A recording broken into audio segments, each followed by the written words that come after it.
പോയില്ല ബെന്നിച്ചേട്ടൻ തന്നെ കൊണ്ടുപോയിക്കോളാന്ന് പറഞ്ഞു. അത് വേറെ അങ്ങനെ കുറെ നാള് കൂടിയാണ് കേട്ടോ അപ്പച്ചനും അമ്മച്ചിയും കൂടി വരുന്നത്. സാധാരണ ഏത് പെമ്മക്കളുടെ വീട്ടില് പാരന്റ്സ് പോയാലും അവര് കയ്യിൽ ഒരു കുറെ സാധനങ്ങളുമായിട്ടാണല്ലോ വരിക. അത് തന്നെയാണ് കേട്ടോ എന്റെ പാരന്റ്സ്. നിറയെ സാധനങ്ങളൊക്കെ ആയിട്ടാണ് അവരും വന്നത് കേട്ടോ. അപ്പം നമ്മള് രാവിലെ മുതൽ നോക്കിയിരിക്കുമായിരുന്നു. ഞാൻ മിറ്റൊക്കെ എല്ലാം ഒന്ന് അടിച്ചു വൃത്തിയാക്കി കൊറിയറൊക്കെ വിട്ട് അങ്ങനെ ഇവര് വെയിറ്റ് ചെയ്തിരിക്കുമായിരുന്നു. നല്ല മഴക്കാലം കയറുന്നുണ്ടായിരുന്നു. അപ്പൊ മഴയ്ക്ക് മുമ്പ് അവരെത്തണേ എന്നുള്ളതായിരുന്നു എന്റെ പ്രാർത്ഥന. എന്തായാലും അവർ വന്നു. നമ്മള് പാരന്റ്സിനെ കണ്ടു കഴിയുമ്പോൾ തന്നെ നമ്മൾ ഒത്തിരി നേരം അവിടെ നിന്ന് തന്നെ അങ്ങ് വർത്താനം പറയാൻ തുടങ്ങുമല്ലോ. അങ്ങനെ തന്നെയാണ് കേട്ടോ. ഞാനും കുറെ അങ്ങനെ ഇപ്പോഴും അവർ ഓടി വരാറില്ല കേട്ടോ. വല്ലപ്പോഴും ഒക്കെ വരാറുള്ളൂ. എനിക്ക് ഒട്ടും അങ്ങോട്ട് പോകാനും സമയം കിട്ടാറില്ല. പിന്നെ നമ്മുടെ പെറ്റ്സുകളെല്ലാം ഇട്ടെറിഞ്ഞ് നമുക്ക് അങ്ങനെ പോയി വേറൊരു സ്ഥലത്ത് നിൽക്കുന്നതും ഭയങ്കര റിസ്ക് ആണ്. അങ്ങനെയൊക്കെയാണ്. അപ്പൊ ഞങ്ങൾ അവിടെ നിന്ന് തന്നെ കുറെ നേരം വർത്താനമൊക്കെ പറഞ്ഞു. പിന്നെ നമ്മൾ നേരെ വീട്ടിലേക്ക് പോന്നു. എന്തായാലും അവർ എത്തുന്നവരെ മഴ പെയ്തിട്ടില്ല. അതെനിക്കൊരു ഭാഗ്യമായിട്ട് തോന്നി.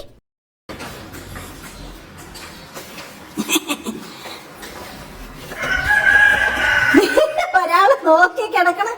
എന്റെ ചലനമില്ലാത്ത ഓടുന്നില്ലേ? സാധാരണ രക്ഷമായിട്ട് ഓടണേണല്ലോ.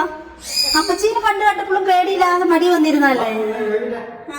സാധാരണ മിലോ ആര് വന്നിട്ടുണ്ടെങ്കിലും അവരുടെ എനർജി സെൻസ് ചെയ്യും കേട്ടോ. അപകടകാരികളാണെന്ന് തോന്നിയിട്ടുണ്ടെങ്കിൽ ഓടി രക്ഷപ്പെട്ട് എവിടെയെങ്കിലും പോയിരിക്കും. പിന്നെ അവര് പോയി കഴിഞ്ഞ് മാത്രമേ അത് പുറത്തേട്ട് വരുള്ളൂ. സാധാരണ അങ്ങനെയാട്ടോ. ഇവിടെ എന്തെങ്കിലും ജോലിക്കാരോ അങ്ങനെ ആരെങ്കിലും എന്തെങ്കിലുമൊക്കെ വന്നിട്ടുണ്ടെങ്കിൽ ഇത് പെട്ടെന്ന് എനർജി സെൻസ് ചെയ്യുന്ന കൂട്ടത്തിലാണ് കേട്ടോ. അങ്ങനെ ഇത് ഭയങ്കര അപകടം ഇല്ലാന്ന് തോന്നിയതുകൊണ്ടായിരിക്കും. എന്നാലും അമ്മയൊന്ന് മാറിക്ക്, ഞാൻ നിങ്ങളൊന്ന് പഠിക്കട്ടെ എന്നുള്ള മട്ടിൽ അങ്ങനെ നിൽക്കുകയാണ് കേട്ടോ. എപ്പോഴൊക്കെ അമ്മ വന്നിട്ടുണ്ടെങ്കിൽ സാധാരണ അമ്മ ഇവിടെ വന്നാൽ ഞാനൊരു 3-4 സാരിയൊക്കെ മേടിച്ച് കൊടുത്തു വിടും കേട്ടോ. ഇത് കഴിഞ്ഞ പ്രാവശ്യം ഇവിടെ വന്നപ്പോൾ ഞാൻ മേടിച്ചു കൊടുത്തു വിട്ട സാരി. പക്ഷെ നമ്മളത് ഉടുത്ത് കാണാറില്ലല്ലോ. അങ്ങനെ അപ്പൊ ആ ഒരേ വട്ടം അങ്ങനെ പിന്നെ അതിൽ നിന്നൊരു സാരി എടുത്തോണ്ട് വരുമ്പോ പിന്നെ നമ്മൾ അതിനെക്കുറിച്ചുള്ള കുറെ നേരം ചർച്ചകളായിരിക്കും കേട്ടോ. ഇത് അമ്മയ്ക്ക് ഒത്തിരി ഇഷ്ടം. പക്ഷെ ഞൊറി അത്ര പിടിച്ചാൽ കിട്ടുന്നില്ല. അതാണ് അമ്മ പറയുന്ന കംപ്ലൈന്റ് കേട്ടോ. പക്ഷെ സാരി ഭയങ്കര ഇഷ്ടമായി, എല്ലാവർക്കും ഇഷ്ടമായിരുന്നു. അപ്പൊ ഇത് കൊടുത്ത് അനിയത്തി കൊച്ചിന്റെ അടുത്ത് പോയപ്പോ അവള് എന്നോട് ഓൾറെഡി പറഞ്ഞിരുന്നു കേട്ടോ, സാരി എനിക്ക് നല്ല ഇഷ്ടമായി ചേച്ചി, പക്ഷെ അതിന് ഞൊറി അത്ര കിട്ടുന്നില്ല എന്ന് അമ്മ പറയുന്നുണ്ടെന്ന്. അങ്ങനെ അവളും പറഞ്ഞിട്ടുണ്ടായിരുന്നു കേട്ടോ. എന്തായാലും അത് ഉടുത്ത് കണ്ടിട്ട് എനിക്ക് ഭയങ്കരമായിട്ട് ഇഷ്ടമായി കേട്ടോ. നല്ലൊരു ബ്രൈറ്റ് കളറ് അത് നന്നായിട്ട് ചേരും. അപ്പൊ ഉണ്ണിയപ്പം ഉണ്ടായിരുന്നു, അരിയുണ്ട ഉണ്ടായിരുന്നു കേട്ടോ. എനിക്ക് ഏറ്റവും ഇഷ്ടപ്പെട്ട ഉണ്ട എന്ന് പറയും നമ്മുടെ നാട്ടിൽ കേട്ടോ. ഇത് എന്റെ ക്രേസ് ആണ് കേട്ടോ. അപ്പൊ എനിക്ക് ഏറ്റവും ഇഷ്ടപ്പെട്ട ബോണ്ട അവർ മേടിച്ചിട്ടുണ്ടായിരുന്നു. പിന്നെ ഇത് ബർത്ത്ഡേ കേക്ക് അല്ല കേട്ടോ. അശ്വിന് ഏറ്റവും ഇഷ്ടം ഇങ്ങനത്തെ ക്രീം കേക്കുകളാണ്. എനിക്ക് പ്ലം കേക്ക്. അപ്പൊ അവന് വേണ്ടിയിട്ട് ക്രീം കേക്ക്. അപ്പൊ അവരോർത്ത് ബർത്ത്ഡേ ആന്ന് ഓർത്തിട്ട് ആ കടക്കാരൻ ചോദിച്ചു പേരുണ്ടെന്ന്. അപ്പൊ അമ്മച്ചിന്റെ പേര് പറഞ്ഞു കേട്ടോ. ലില്ലി എന്നാണ് എന്റെ അമ്മയുടെ പേര്. അപ്പൊ നോക്കി ഹാപ്പി ബർത്ത്ഡേ ലില്ലി എന്നായാലും എഴുതി കൊടുത്ത് ഇവരത് അറിഞ്ഞില്ല കേട്ടോ. എന്നിട്ട് അത് കൊണ്ടുവന്നിട്ട് ഞങ്ങൾ കൂട്ടച്ചിരിയായിരുന്നു ഇത് കണ്ടിട്ടോ. എന്തായാലും അശ്വിന് ഇഷ്ടപ്പെട്ട സാധനവും എനിക്ക് ഇഷ്ടപ്പെട്ട നമ്മുടെ ബോണ്ടയൊക്കെ ഉണ്ടായിരുന്നു. അപ്പൊ ഞാൻ വേഗം ചായ വെച്ചു. അവർ ഓൾറെഡി ഫുഡ് കഴിച്ചിട്ടാ വന്നേന്ന് പറഞ്ഞു. അപ്പൊ ഇപ്പൊ അവർക്ക് ചോറ് വേണ്ടാന്ന് പറഞ്ഞു. അങ്ങനെയാണ്. അപ്പൊ നമ്മൾ ചായയൊക്കെ വെച്ച് ഒത്തിരി നേരം അവിടെ ഇരുന്ന് വർത്താനം, അടുക്കളയിൽ തന്നെ ഇരുന്ന് കുറെ നേരം വർത്താനമൊക്കെ പറഞ്ഞ് അങ്ങനെ പിന്നെ നമ്മൾ ചായയൊക്കെ കുടിച്ചിട്ട് പുറത്തേക്ക് മുറ്റത്തേക്ക് ഇറങ്ങാൻ വേണ്ടിയിട്ട് സാധാരണ ഇങ്ങനെ തന്നെയാണ് കേട്ടോ നമ്മള്. അങ്ങനെ മിലോ കുഞ്ഞ് ഡോർ ഒന്ന് തുറന്നു കിടന്ന ഉടനെ ഇറങ്ങി പുറത്ത് പോകും കേട്ടോ. പക്ഷെ നമുക്ക് പേടിയാ, ഡോഗ്സ് എങ്ങാനും അഴിഞ്ഞു പോന്നാ. ഇവര് വന്നുകൊണ്ട് ഞാൻ പെട്ടെന്ന് ഡോഗ്സിന് ഒരു അങ്കലാപ്പ് വേണ്ട, വല്ല കടിക്കൊന്നും വേണ്ടാന്ന് ഓർത്ത് ഞാൻ അവരെ പൂട്ടിയിട്ടേക്കുക. അപ്പൊ എന്നാലും അവരതിന്റെ ചങ്ങലെങ്ങാനും പൊട്ടിച്ചു പോരും, അങ്ങനെയൊക്കെ പോരാറുണ്ട്. അതുകൊണ്ട് എനിക്ക് ഭയങ്കര പേടിയാണ്. അപ്പൊ മിലോയിനെ നമ്മുടെ പ്രസൻസിൽ അല്ലാതെ നമ്മൾ ഒരിക്കലും പുറത്തിറക്കാറില്ല. അങ്ങനെയാണ് കേട്ടോ. പിന്നെ ഞങ്ങൾ വരാന്തയിൽ ഇരുന്ന് വർത്താനം പിന്നെ 2-3 മണിക്കൂർ ഇങ്ങനെ എപ്പോഴും. അമ്മയ്ക്ക് ജലദോഷം ഉണ്ടായിരുന്നു കേട്ടോ. പക്ഷെ എനിക്ക് അത്ര പേടി തോന്നില്ല. എനിക്ക് 1-2 ആഴ്ച ജലദോഷം പനി ആയതുകൊണ്ട് എനിക്ക് പെട്ടെന്ന് പിടിക്കില്ല എന്നൊരു തോന്നലുണ്ട്. അപ്പത്തിന് നല്ല പേടിയുണ്ടായിരുന്നേ അമ്മേന്റെ ജലദോഷം പിടിക്കുന്നുള്ള. പിന്നെ ആ നാട്ടിലുള്ള എല്ലാ വിശേഷങ്ങളും, ഓരോരുത്തർക്കുണ്ടായ അപകടങ്ങൾ മുതൽ രോഗം മുതൽ എല്ലാ കാര്യങ്ങളും ഇവര് അങ്ങനെ നമ്മൾ കുറെ നേരം ഇവിടെ ഇരുന്ന് ഒരു 2 മണിക്കൂറോളം അങ്ങനെ എല്ലാ പ്രാവശ്യം ഇങ്ങനെ തന്നെയാണ് കേട്ടോ. വരാന്തയിൽ ഇരുന്ന് വർത്താനം പറയും കേട്ടോ. അച്ഛനും കൂടി ഉണ്ടെങ്കിൽ പറയുകയും വേണ്ട. അങ്ങനെ തന്നെയാണ്. അങ്ങനെയാണ് ആ നാട്ടിലെ എല്ലാ കിശകളും നമ്മൾ അറിയുന്നത്, കേൾക്കുന്നത് കേട്ടോ. അങ്ങനെ എല്ലാ വിശേഷങ്ങളും നമ്മളിവിടെ ഇരുന്ന് പറഞ്ഞ് കുറെ നേരം ചായയൊക്കെ കുടിച്ച് വിശക്കുന്നൊന്നുമില്ല. അപ്പൊ അങ്ങനെ ഇരുന്ന് നമ്മൾ ഒത്തിരി നേരം സംസാരിക്കും കേട്ടോ. പിന്നെ ഈ സംസാരം രാത്രി വരെ നമ്മൾ നീണ്ടുപോകും കേട്ടോ. അപ്പൊ അവര് വരുന്നതിന് തൊട്ട് മുമ്പ് തന്നെ ഞാൻ കറികളെല്ലാം ഉണ്ടാക്കി വെച്ചിരുന്നു. പിന്നെ ഇന്നലത്തെ കറികളുണ്ട്, അങ്ങനെ എല്ലാം ഉണ്ട്. പിന്നെ ഇവർ ആ ചാക്കിൽ കൊണ്ടുവന്നത് മുഴുവൻ നമ്മുടെ പറമ്പിൽ തന്നെ ഉണ്ടാകുന്ന ചേന, ചേമ്പ്, കാച്ചില്, അങ്ങനത്തെ പയറ് വർഗ്ഗങ്ങൾ അങ്ങനത്തെയൊക്കെ ആയിരിക്കും. പിന്നെ നമ്മുടെ വീട്ടിൽ കുറെ ഏലമുണ്ട്, കുരുമുളകുണ്ട്, കാപ്പിയുണ്ട്, അങ്ങനെയൊക്കെയാണ്. കാപ്പി എനിക്കിപ്പോ വേണ്ടെന്ന് ഞാൻ ഓൾറെഡി അമ്മയോട് പറഞ്ഞിട്ടുണ്ടായിരുന്നു. അത് ഞാൻ ബൾക്കായിട്ട് കാപ്പിപ്പൊടി ഉണ്ടാക്കാൻ പ്ലാൻ ഉള്ളപ്പോൾ ഞാൻ എടുത്തോളാം എന്ന്. അങ്ങനെ അപ്പൊ അമ്മ കുരുമുളകൊക്കെ കൊണ്ടുവന്നിട്ടുണ്ടായിരുന്നു, ഏലക്കായൊക്കെ കൊണ്ടുവന്നിട്ടുണ്ടായിരുന്നു. അങ്ങനത്തെ സാധനങ്ങളൊക്കെയാണ് ഇവർ ഈ ചാക്കിൽ കൊണ്ടുവരുന്നത് കേട്ടോ. നമ്മുടെ വീട്ടിൽ കാറുണ്ട്, പക്ഷെ ഇവർക്കാർക്കും കാർ ഓടിക്കാൻ അറിയത്തില്ല. ബ്രദറിന് ഇപ്പൊ കൊണ്ടുവിടാൻ പറ്റുന്ന ഒരു സ്റ്റേജ് ആയിരുന്നില്ല, ഭയങ്കര തിരക്കും കാര്യങ്ങളുമായിരുന്നു. അപ്പൊ ഇവര് ഒരു ഓട്ടോ വിളിച്ചിട്ടാണ് ഇങ്ങോട്ടേക്ക് പോകുന്നത്. അങ്ങനെ തിരിച്ചു പോകുമ്പോഴും ഒരു ഓട്ടോയ്ക്ക് അങ്ങ് പോകാമെന്ന് ഓർത്തിട്ടാണ് അവർ വരുന്നത്. ഇവര് സാധാരണ അങ്ങനെ തന്നെയാണ് വരിക. അങ്ങനെ അപ്പൊ പിന്നെ ആ നാട്ടിലെ വിശേഷങ്ങൾ മുഴുവൻ ഇരുന്ന് ഓരോരുത്തരുടെ കാര്യങ്ങളും ബന്ധുക്കളുടെയും പിന്നെ സുഹൃത്തുക്കളുടെയും നാട്ടുകാരുടെയും ഒക്കെ കാര്യങ്ങൾ ഇരുന്ന് ഞങ്ങൾ ഇങ്ങനെ വർത്താനം തന്നെയായിരുന്നു കുറെ നേരം കേട്ടോ. ഇന്ന് എനിക്ക് മറ്റൊരു പ്ലാനും കൂടിയുണ്ട്. നമ്മള് ബോംബെ പ്രൊഡക്റ്റുകളാണ് നമ്മൾ സെയിൽ ചെയ്യുന്നതെന്ന് പറഞ്ഞിട്ടുണ്ടല്ലോ. കുറെ നമ്മള് സ്വന്തം ഉണ്ടാക്കാത്ത പ്രൊഡക്റ്റുകളെല്ലാം കുറെ ബോംബെ പ്രൊഡക്റ്റുകൾ. അപ്പൊ അതിന്റെ കുറച്ച് കളക്ഷൻസ് ഞാൻ ചോദിച്ചിട്ടുണ്ടായിരുന്നു. നീളമുള്ള മൈക്രോ ഫൈബറിന്റെ കിച്ചണിലൊക്കെ ഇടാൻ പറ്റുന്ന അങ്ങനത്തെയൊക്കെ. അപ്പൊ അതിന്റെയൊക്കെ കളക്ഷൻ വന്നിട്ടുണ്ടെന്ന് അവർ ഓൾറെഡി വിളിച്ചു പറഞ്ഞിട്ടുണ്ടായിരുന്നു, നമുക്ക് വേണ്ടിയിട്ട് കൊണ്ടുവന്നിട്ടുണ്ടെന്ന്. അപ്പൊ അത് നമ്മൾ കളക്ട് ചെയ്യാൻ പോകണം. വേറെ കുറെ സാധനങ്ങൾ കൂടിയുണ്ട് കേട്ടോ. അപ്പം അശുകൊച്ചിനോട് ഞാൻ രാവിലെ കാർ എടുത്തിട്ട് പോകണം എന്ന് പറഞ്ഞിട്ടുണ്ടായിരുന്നു. അപ്പൊ അവൻ ജോലി ചെയ്യുന്ന ആ ഭാഗത്താണ്. അപ്പം അതുകൊണ്ട് നമുക്കത് എല്ലാം കളക്ട് ചെയ്തിട്ട് വൈകുന്നേരം അവന്റെ കൂടെ കാറിൽ ഇങ്ങനെ തിരിച്ചു പോന്നാൽ മതി, അവന്റെ ഡ്യൂട്ടി കഴിയുന്ന സമയം കണക്കാക്കി.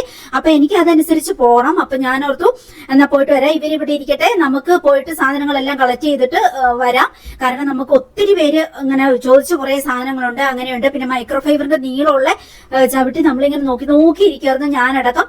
അപ്പൊ അതെല്ലാം കളക്ട് ചെയ്യണം പെട്ടെന്ന് തന്നെ. അപ്പൊ അതിന് വേണ്ടിയിട്ട് പോകാൻ വേണ്ടിയിട്ട് ഞാൻ പിന്നെ അങ്ങ് പോവാന്ന് പറഞ്ഞു. അപ്പൊ ഇവര് പിന്നെ കൊണ്ടുവന്ന സാധനങ്ങളെല്ലാം എന്താന്നുള്ളത് ഞാനൊന്ന് തുറന്നു നോക്കുമ്പോൾ എനിക്ക് ഏറ്റവും ഇഷ്ടപ്പെട്ട നമ്മുടെ നല്ല നാടൻ പയറൊക്കെയാണ് കേട്ടോ. നമ്മുടെ പറമ്പിൽ ഒത്തിരി കൃഷികളുണ്ട് കേട്ടോ ഇങ്ങനെ. അപ്പം അങ്ങനെ അത് ഈ ചേമ്പൊക്കെ എനിക്ക് ഭയങ്കര ഇഷ്ടമാണ് കേട്ടോ. 3 ടൈപ്പ് ചേമ്പുണ്ട് കേട്ടോ. ചെറിയ ചെറിയ ചേമ്പുണ്ട്, വലിയ ഇങ്ങനത്തെ ചേമ്പുണ്ട്, പിന്നെ ഊരാളി ചേമ്പെന്ന് പറഞ്ഞ ചേമ്പുണ്ട്.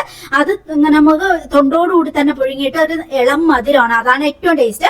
എന്നിട്ട് അതിങ്ങനെ നമുക്ക് പൊളിച്ച് തന്നെ അങ്ങനെ തിന്നാൻ പറ്റും. ആ തൊണ്ട് അങ്ങ് പൊളിച്ചു കളഞ്ഞാൽ മതി. അങ്ങനെയൊക്കെ ഇത് സാധാരണ ചിരണ്ടിയിട്ട് പുഴുങ്ങേണ്ട ചേമ്പാണ്.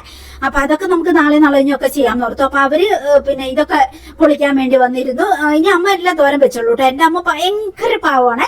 അമ്മ ഇപ്പൊ ഇങ്ങനെ നമ്മളെ ഒന്നിനും കുറ്റം പറയത്തില്ല. നമ്മുടെ വീടും പരിസരവും ഒക്കെ ഭയങ്കര മോശമായിട്ട് കണ്ട അമ്മ എന്ത് ചെയ്യും, നേരെ എന്തെങ്കിലും ചായ എന്തെങ്കിലും കുടിച്ചിട്ട് നേരെ ആ പറമ്പ് മുഴുവൻ വൃത്തിയാക്കി കത്തിക്കാനുള്ളതെല്ലാം കത്തിച്ച് അടുക്കളയും ഇതിന്റെ ഇടയ്ക്ക് അമ്മ ആ വരാന്ത ഹാളും ഒക്കെ ഒന്ന് അടിച്ചിട്ടു കേട്ടോ. അങ്ങനെയാണ് എല്ലാ ജോലികളും അങ്ങനെ ചെയ്തുകൊണ്ട് നടക്കും അമ്മ. അങ്ങനെയാണ്, ഭയങ്കര വൃത്തിയുടെ ആളാ അമ്മയ്ക്ക്.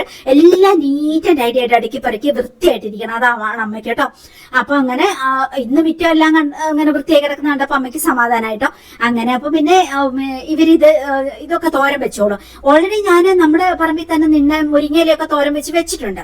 എന്നാലും ഇതും കൂടി ഇത് കണ്ടപ്പോ എനിക്ക് ഇത് കൂട്ടിയിട്ട് ചോറണം. ഭയങ്കര നൊസ്റ്റാൾജിയാണ്. പണ്ടത്തെ നമ്മുടെ ആ ടീനേജ് പ്രായത്തിലൊക്കെ നിറയെ പയറൊക്കെ കൂട്ടിയിട്ട് അതൊരു ഭയങ്കര ടേസ്റ്റ് ആണ് കേട്ടോ. രാത്രിയാകുമ്പോ മുട്ടയൊക്കെ പിരിച്ച് ഈ പയറും മുട്ടയും ഒരു പപ്പടവും ഒക്കെ ഉണ്ടെങ്കിൽ എന്തോ ഒരു രുചി. ചെറുപയറിന്റെ ചാറ് അതൊക്കെ ആയിരുന്നു കേട്ടോ നമുക്ക് ചെറുപ്പത്തിലുള്ള. അങ്ങനെ നമ്മൾ രാത്രി ബീഫൊക്കെ ഉണ്ടായിരുന്നു, ഫുഡൊക്കെ കഴിച്ചു. പിറ്റേ ദിവസം ഇവര് പോകാൻ വേണ്ടിയിട്ട് ഇറങ്ങിയാണ്. പിറ്റേ ദിവസം ചോറൊക്കെ കൊണ്ടിട്ട് ഇവര് ഉച്ച കഴിഞ്ഞപ്പോഴത്തേക്കും പോകാം എന്നുള്ള പ്ലാൻ ആയിട്ട്. അവർക്ക് ഒത്തിരി ദിവസമൊന്നും അങ്ങനെ നമ്മുടെ അടുത്ത് വന്ന് നിൽക്കാൻ പറ്റത്തില്ല. അതേപോലെ ഇവരും കർഷകരാണ് കേട്ടോ. നിറയെ സാധനങ്ങള് പറമ്പിലും അങ്ങനെ. പിന്നെ ബ്രദറിന് ചെറിയൊരു ഫാം അങ്ങനെയൊക്കെ ഉണ്ട്. അപ്പൊ അത് ആ ഒരു രീതിയിലൊക്കെയാണ്. അപ്പൊ അവർക്ക് അങ്ങനെ കുറെ ദിവസമൊന്നും നമ്മുടെ കൂടെ നിൽക്കാൻ പറ്റത്തില്ല. ഇടയ്ക്കൊക്കെ വരാറുണ്ടായിരുന്നു. ഈ ഇടയ്ക്ക് കുറച്ചായി വന്നിട്ട് അങ്ങനെയാണ്. അപ്പൊ അവരങ്ങനെ അങ്ങ് പോയി, ഓട്ടോ വിളിച്ചു കൊടുത്തു. അപ്പൊ അതങ്ങനെ പോയി.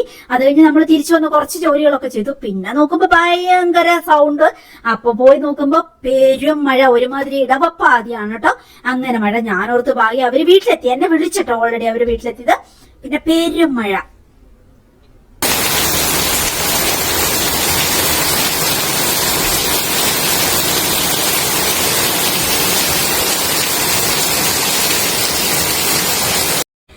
മഴയുടെ സൗണ്ടിന് പോലെ എന്തോ ഒരു കലാഭംഗി ഉണ്ടല്ലേ. എത്ര നേരം വേണേലും നമുക്ക് വന്ന് നോക്കി നിൽക്കാൻ തോന്നും. ഇത് പിന്നെ പുതുമഴയാണെങ്കിൽ ഇന്ന് ഇടി വെട്ടിയിട്ടില്ല കേട്ടോ, അതുകൊണ്ട് കറണ്ട് വിടില്ല. ഞാൻ എന്ത് ചെയ്യും, ഇങ്ങനെ മഴക്കാറ് കാണുമ്പോൾ തന്നെ ഓൾറെഡി വെള്ളം മുഴുവൻ മോട്ടർ അടിച്ച് ടാങ്ക് നിറച്ചിട്ടു കേട്ടോ. അല്ലെങ്കിൽ എപ്പോ വേണേ കറണ്ട് പോകലോ. ബാക്കി എന്തില്ലേലും ഓക്കെ, വെട്ടമില്ലെങ്കിലും ഓക്കെ, നമുക്ക് എങ്ങനെ അഡ്ജസ്റ്റ് ചെയ്യാം. പക്ഷെ കറണ്ട് ഇല്ലെങ്കിൽ തീർന്നില്ല. അപ്പൊ ഞാൻ വെള്ളമൊക്കെ വേഗം അടിച്ച് ഇട്ടു. പിന്നെ ഞാൻ കുളിക്കാനുള്ള ചൂടുവെള്ളവും ചൂടാക്കി ഇട്ടു ഗീസറിൽ കേട്ടോ. അങ്ങനെ പിന്നെ നമുക്ക് ഇതൊക്കെയാണ് ഇനി എനിക്കുള്ള ജോലികൾ. ഒത്തിരി ബ്യൂട്ടി ഓയിലിന്റെ ലേബൽ ഒട്ടിക്കാനുണ്ട്, അതുപോലെ ബോഡി മോയ്സ്ചറിന്റെ ലേബൽ ഒട്ടിക്കാനുണ്ട്. ഇനി ഒരു പ്രധാന ജോലി എന്ന് പറയുന്നത് ഫേസ് വാഷ് പൗഡർ തീർന്നു. അപ്പൊ അത് അച്ചുകൊച്ച് വൈകുന്നേരം വന്നിട്ട് വേണം നമുക്ക് എല്ലാം റെഡിയാക്കി പൊടിച്ചു തന്നിട്ട് ആ ഒരു രീതിയിലായിരുന്നു. അപ്പൊ ഞാൻ എന്നെ കൊണ്ട് പറ്റുന്ന അത്രയും സാധനങ്ങളെല്ലാം ഞാൻ ഓൾറെഡി ഇതിങ്ങനെ ഒട്ടിച്ചു വെച്ചു കേട്ടോ. ഇനിയിപ്പോ നമുക്ക് അവൻ അതെല്ലാം പൊടിച്ചു തരും. പൊടിച്ചു തന്നിട്ട് പിന്നെ രാത്രി എനിക്കത് പാക്ക് ചെയ്യണം. അപ്പൊ ഞാൻ ഈ ഒരു സമയം കൊണ്ട് മുഴുവനും ഈ ഒരു ഇതെല്ലാം ഒന്ന് പൊതിഞ്ഞ് ഇതുപോലെ ബബിൾ പേപ്പറും കൂടി പൊതിഞ്ഞ് വെക്കും കേട്ടോ. അങ്ങനെ ലീക്കായി പോകണ്ടെന്നൊക്കെ ഓർത്തിട്ട് അങ്ങനെ. അപ്പോഴും പുറത്ത് ഭയങ്കര മഴ നടക്കുവാണ് കേട്ടോ. അങ്ങനെ എന്തായാലും നമ്മൾ പുറത്ത് പോയി സാധനങ്ങളെല്ലാം മേടിച്ചിട്ട് വന്നു. ആ രീതി ആയതുകൊണ്ട് സമാധാനമുണ്ട്. നോമ്പായതുകൊണ്ട് അശുകൊച്ചിന് പെട്ടെന്ന് നേരത്തെ ഡ്യൂട്ടി കഴിയും കേട്ടോ. അങ്ങനെയാണ്. പിന്നെ പൊടിക്കാനുള്ള സാധനങ്ങളെല്ലാം എടുത്തു വെച്ചു. നമ്മൾ ഒത്തിരി സാധനങ്ങൾ ആയുർവേദ മരുന്നുകൾ ചേർത്തിട്ടാണ് കേട്ടോ ഫേസ് വാഷ് പൗഡർ അടക്കം എല്ലാ നമ്മുടെ പ്രൊഡക്റ്റുകളും. നോക്കൂട്ടേ, നമ്മുടെ ഫേസ് വാഷ് പൗഡറിൽ ഞാൻ ചേർക്കുന്ന സാധനങ്ങളാണ് ഇതെല്ലാം. അതെല്ലാം എണ്ണം ധരിച്ച് നമുക്ക് ഇനിയിപ്പോ ഇങ്ങനെ എടുത്തു വെക്കണം. പൗഡറുകളെല്ലാം ഓൾറെഡി പൊടിച്ചു വെച്ചിരിക്കുന്ന പൗഡറുകളെല്ലാം നമുക്ക് മിക്സ് ചെയ്യാനുള്ളത്. ബാക്കിയെല്ലാം നമുക്ക് ഇവിടെ വലിയ ഗ്രൈൻഡർ ഉണ്ട്, ഇങ്ങനെ കസ്തൂരി മഞ്ഞളൊക്കെ പൊടിക്കുന്നത്. അപ്പൊ അതിലേക്ക് കറണ്ട് പോകുന്നതിന് മുമ്പ് നമുക്ക് അവനെ കൊണ്ട് ഇതെല്ലാം പൊടിച്ചെടുപ്പിക്കണം. എന്നിട്ട് വേണം എനിക്ക് രാത്രി പാക്ക് ചെയ്തിട്ട് നാളെ ഞാൻ എന്റെ ലേബിൾ ഒട്ടിക്കുള്ളൂ. അപ്പൊ അത് കൂടി ചെയ്ത് വെച്ച് കഴിഞ്ഞാൽ നമുക്ക് ഇന്ന് പിന്നെ നാളത്തേന് കൊറിയർ അയക്കാനുള്ള സ്ലിപ്പുകളെല്ലാം എടുത്തു കഴിഞ്ഞാൽ എനിക്ക് സമാധാനമായിട്ട് കിടന്നുറങ്ങാം. അപ്പൊ അതാണ് എന്റെ മാസ്റ്റർ പ്ലാൻ. അങ്ങനെ നമ്മൾ ആ രാത്രി കഴിഞ്ഞു, എല്ലാം എടുത്ത് ഒട്ടിച്ചില്ല കേട്ടോ. പിറ്റേ ദിവസത്തേന് ഒട്ടിക്കാൻ വെച്ചു, ബാക്കി എല്ലാം പാക്ക് ചെയ്ത് അങ്ങനെയൊക്കെ വെച്ചു. പിറ്റേ ദിവസത്തേനുള്ള കൊറിയറൊക്കെ ഞാൻ വിട്ടു. ഇത് നെക്സ്റ്റ് ഡേ ആണ്. ഇത് മഴയൊക്കെ തോർന്നിട്ടുണ്ട് നന്നായിട്ട്. പിന്നെ മഴ നന്നായിട്ട് പെയ്തുകൊണ്ട് പറമ്പൊന്നും നമുക്ക് നനയ്ക്കേണ്ട, പച്ചക്കറികളും ബാക്കിയുള്ള നമ്മുടെ ഫ്രൂട്ട്സ് മരങ്ങളൊക്കെ നന്നായിട്ട് വളർന്നോളൂ ആ ഒരു രീതിയിൽ. പിന്നെ ഞാൻ പിറ്റേ ദിവസം ആയപ്പോ ഭയങ്കരമായിട്ട് മുറ്റത്തെല്ലാം കാടും ചപ്പും അങ്ങനെ നിറഞ്ഞു കിടക്കുവാർന്ന്. അതെല്ലാം അടിച്ച് വൃത്തിയാക്കി അതിന്റെയൊക്കെ വീഡിയോ ക്ലിപ്പുകൾ ഞാൻ എടുത്തിട്ടുണ്ട്. വേറൊരു ദിവസം നമുക്ക് വീഡിയോ എഡിറ്റ് ചെയ്തിട്ടുണ്ട് കേട്ടോ. നമ്മുടെ പറമ്പിൽ ഞാൻ നിറയെ കപ്പളം നട്ടിട്ടുണ്ട്. കപ്പളം എന്ന് ഞങ്ങൾ വയനാട്ടുകാർ പറയണേ, നിങ്ങൾ പപ്പായ എന്നായിരിക്കും അല്ലേ പറയുന്നത്. കർമൂസ് എന്നൊക്കെ പറയുന്നവരുണ്ട്. അപ്പം അതിൽ ഇടയ്ക്കിടയ്ക്ക് ഇങ്ങനെ നമുക്ക് നിലത്ത് ഒന്ന് അതിനെ പറിച്ചെടുക്കാം കേട്ടോ. അങ്ങനെയാണ്. അപ്പൊ പഴുത്ത് കിട്ടും. ഇത്ര ചെറുതായിരിക്കും ഇതെല്ലാം കേട്ടോ. പിന്നെ ചെറുതായിരിക്കും, പക്ഷെ രുചിയുണ്ട് ആ രീതിയിലാണ്. അപ്പൊ അതെല്ലാം പറിച്ചുകൊണ്ട് വന്ന് തോരൻ വെക്കാനും അതിൽ നിന്ന് പറിച്ചു. പിന്നെ ഇതുകൊണ്ട് പിന്നെ അവർ കൊണ്ടുവന്ന കുറെ സാധനങ്ങളുണ്ട്. അതൊക്കെ ചേമ്പൊക്കെ പുഴുങ്ങണം. അപ്പൊ അത് ഞാൻ വീഡിയോ ആയിട്ട് ചെയ്യാം. ചേമ്പ് കുഴച്ച് പുഴുങ്ങുന്ന ഒരു പരിപാടിയുണ്ട്. മറക്കാതെ ഒന്ന് ചാനൽ സബ്സ്ക്രൈബ് ചെയ്യണം. ലൈക്കും ഷെയറും കമന്റും വേണം കേട്ടോ. ഒരു ഹായ് എങ്കിലും എനിക്ക് കമന്റ് ആയിട്ട് വിടണം കേട്ടോ. നിങ്ങൾ കണ്ടു എന്നുള്ളത് എനിക്കറിയാൻ വേണ്ടിയിട്ട്. അപ്പൊ ശരി, അടുത്ത വീഡിയോയിൽ കാണാം. Bye bye, Tata, good night.